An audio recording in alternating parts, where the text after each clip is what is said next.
किसी भी महिला को माँ बनने के लिए ज़रूरत होती है एक स्वस्थ अंडे की। अगर अंडे ना बनते हो तो डॉक्टर उनको एडवाइस करते हैं कि आप डोनर एग लेकर के आईवीएफ करवाइए।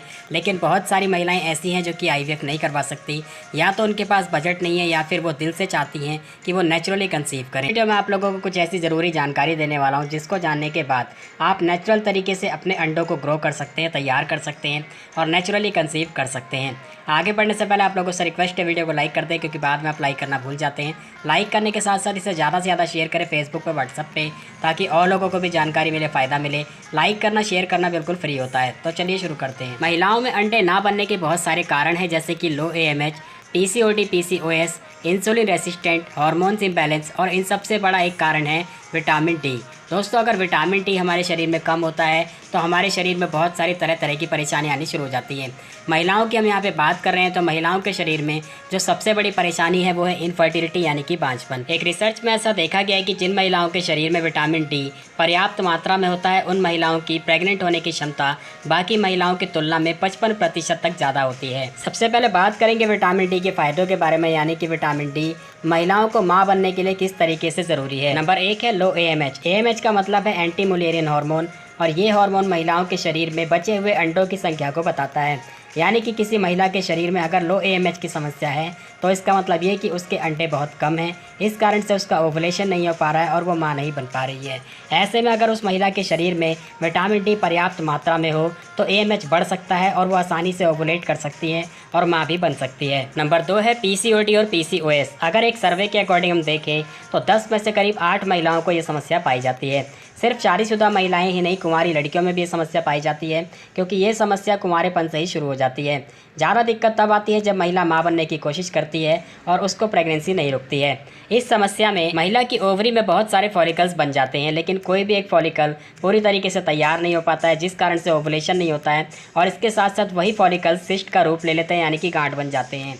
और ये गांठ महिला को पीरियड्स के दौरान बहुत ज़्यादा दर्द करती है। पीरियड्स इरेगुलर हो जाते हैं, महिला के शरीर पे अनचाहे बाल आ जाते हैं, क्योंकि महिला के शरीर में मेल हार्मोन यानी कि टेस्टोस्टेरोन बहुत ज़्यादा बढ़ जाता है। PCOD PCOS के केस में भी विटामिन डी का बहुत बड़ा रोल होता है। अगर महिला के शरीर में विटामिन डी पर्याप्त मात्रा में हो तो उसके हार्मोन्स बैलेंस हो जाते हैं, बढ़ा हुआ टेस्टोस्टेरोन धीरे धीरे कम होना शुरू हो जाता है और उसकी ये समस्या ठीक हो जाती है। नंबर 3 है इंसुलिन रेसिस्टेंट। ये समस्याएं भी महिलाओं में आजकल बहुत ज़्यादा देखी जा रही है और इसमें महिला की खून में शुगर की मात्रा बढ़ जाती है, यानी कि महिला का ब्लड शुगर हाई हो जाता है। इस कारण से महिला के शरीर में मोटापा भी बढ़ना शुरू हो जाता है और उसका ओवुलेशन नहीं होता है, हार्मोन्स इम्बैलेंस हो जाते हैं। डॉक्टर ज़्यादातर ऐसे केसेस में मेटफॉर्मिन 500 की टैबलेट देते हैं, लेकिन ये टैबलेट हर किसी महिला को सूट नहीं कर पाती है। ऐसे में अगर वो महिला अपने शरीर में विटामिन डी की पर्याप्त मात्रा रखे और एक्सरसाइज करे तो बहुत जल्दी इस समस्या से ठीक हो सकती है और कंसीव कर सकती है। नंबर 4 है इम्प्लांटेशन का फेल होना। दोस्तों, जैसे कि आप लोगों को मैं पहले भी बता चुका हूँ कि जब तक महिला का इम्प्लांटेशन ना हो तब तक महिला प्रेग्नेंट नहीं हो सकती है। ओवुलेशन के दौरान सिर्फ एग का फर्टिलाइज होना ही काफ़ी नहीं है, उससे भी ज़्यादा ज़रूरी होता है उसका सही सलामत बच्चेदानी की दीवार से चिपकना, यानी कि इम्प्लांट होना।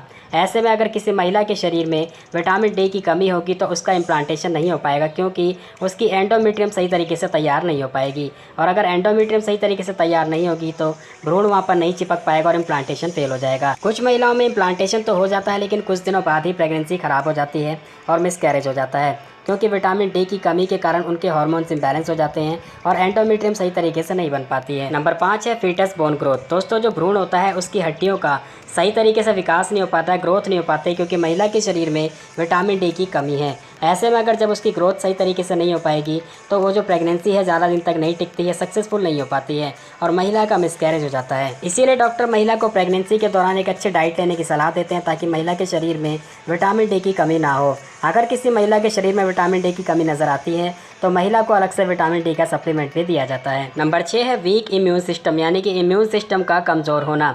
अगर किसी महिला का इम्यून सिस्टम कमज़ोर है तो बार बार बीमार पड़ती है, ज़रा सा मौसम बदलते ही उसको सर्दी ज़ुकाम शुरू हो जाता है, खांसी शुरू हो जाती है। ऐसे में अगर वो ट्राई कर रही है कंसीव करने के लिए और कंसीव कर भी लेती है तो किसी न किसी बीमारी के कारण उसका ना चाहते हुए भी मिसकैरेज हो जाता है। इसलिए अगर शरीर में विटामिन डी पर्याप्त मात्रा में रहेगा तो आपका इम्यून सिस्टम स्ट्रांग होगा और आप बार बार बीमार नहीं पड़ेंगे, और अगर आप कंसीव कर लेते हैं तो आपकी प्रेगनेंसी भी सक्सेसफुल होगी। नंबर 7 है मिसकैरेज। जिन महिलाओं का बार बार मिसकैरेज हो जाता है, चाहे वो शुरुआती दिनों में हो या फिर बीच के दिनों में हो, ऐसी महिलाओं को डॉक्टर एडवाइस करते हैं कि आप अपना विटामिन डी टेस्ट करवाएं।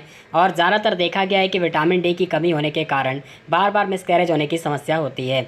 इसलिए आपको विटामिन डी से भरपूर चीज़ें खानी चाहिए और अगर ज़रूरत पड़े तो विटामिन डी का सप्लीमेंट भी ले लेना चाहिए। नंबर 8 है फीटस आरटीआई इन्फेक्शन, यानी कि भ्रूण को रेस्पिरेटरी ट्रैक्ट इन्फेक्शन होना।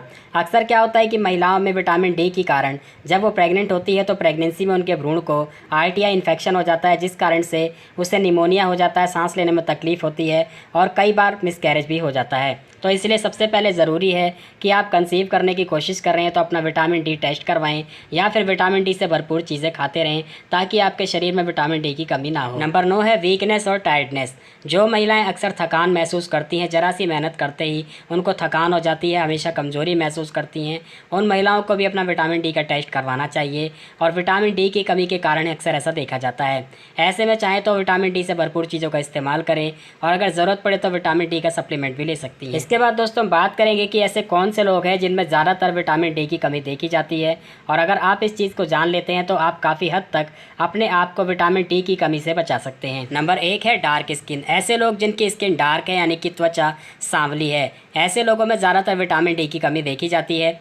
नंबर 2 है मोटे लोग। अक्सर ऐसा देखा गया है कि जिन लोगों का वज़न ज़्यादा है, यानी कि मोटापा बहुत ज़्यादा है, उन लोगों में भी विटामिन डी की कमी देखी जाती है। नंबर 3 है वो लोग जो डेयरी प्रोडक्ट यानी कि दूध से बनी हुई चीज़ें या फिर मीट मछली का इस्तेमाल बहुत कम करते हैं या फिर ना के बराबर करते हैं, ऐसे लोगों में भी अक्सर विटामिन डी की कमी देखी जाती है। नंबर 4 है वो लोग जो ऐसी जगह पर रहते हैं जहाँ पर सूरज की रोशनी नहीं पहुँच पाती है।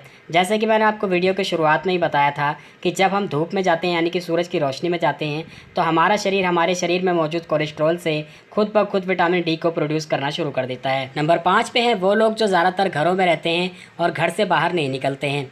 ऐसे में उनके शरीर को धूप नहीं मिल पाती है और उनके शरीर में विटामिन डी की कमी हो जाती है। नंबर 6 पे है वो लोग जिनकी उम्र 50 साल से ज़्यादा है। ऐसी कंडीशन में बढ़ती उम्र के कारण भी शरीर पर्याप्त मात्रा में विटामिन डी प्रोड्यूस नहीं कर पाता है और फिर वो उतनी डाइट भी नहीं ले पाते हैं जितनी उनको चाहिए होती है। साइंस के अकॉर्डिंग एक व्यक्ति को रोज़ाना 400 से लेकर के 800 इंटरनेशनल यूनिट विटामिन डी की आवश्यकता होती है। इसके अलावा जो महिलाएं ट्राई कर रही है प्रेग्नेंट होने के लिए, चाहे वो नेचुरल तरीके से या फिर आईयूआई या फिर आईवीएफ से, उन महिलाओं को रोज़ाना 800 इंटरनेशनल यूनिट से भी ज़्यादा विटामिन डी की आवश्यकता होती है। और ऐसे में अगर अपने शरीर में पर्याप्त मात्रा में विटामिन डी रखती हैं तो बहुत ही जल्दी और बहुत ही आसानी से कंसीव भी कर सकती हैं। अब मैं आपको कुछ ऐसे असरदार तरीके बताने वाला हूँ जिनसे कि आप अपने शरीर में विटामिन डी को बहुत ही आसानी से पूरा कर सकते हैं। नंबर 1 है तेज़ धूप। जैसा कि मैंने आपको वीडियो के शुरू में ही बताया था कि जब हम तेज़ धूप में जाते हैं तो हमारा शरीर खुद से ही हमारे शरीर में मौजूद कोलेस्ट्रॉल से विटामिन डी को प्रोड्यूस करता है। ऐसे में रोज़ाना आपको सुबह के समय तेज़ धूप में खड़े रहना चाहिए या फिर वॉक करना चाहिए करीब आधे घंटे तक। नंबर 2 है टूना फिश और एग योक, यानी कि टूना मछली और अंडे का पीले वाला हिस्सा।